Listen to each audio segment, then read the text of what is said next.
Is your Toyota RAV4 refusing to start when you turn the key or press the button? Statistically speaking, 8 out of 10 no-start issues on a RAV4 are caused by a simple battery failure. Let us walk through the diagnostic steps to get you back on the road. Start by checking the battery terminals for corrosion and testing the voltage with a multimeter. If the battery is fine, look for corroded cables, a failed starter relay, or a dead key fob battery. More advanced issues include a failed starter motor or an alternator that stopped charging your system. You can handle minor fixes like cleaning posts yourself, but leave heavy electrical work to the pros. This chart shows the average cost of common repairs, with batteries being the most affordable fix.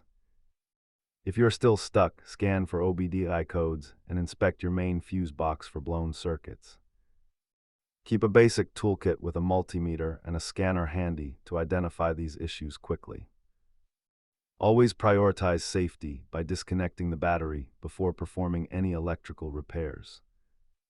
If these steps do not solve the issue, consult your owner's manual or contact a certified mechanic.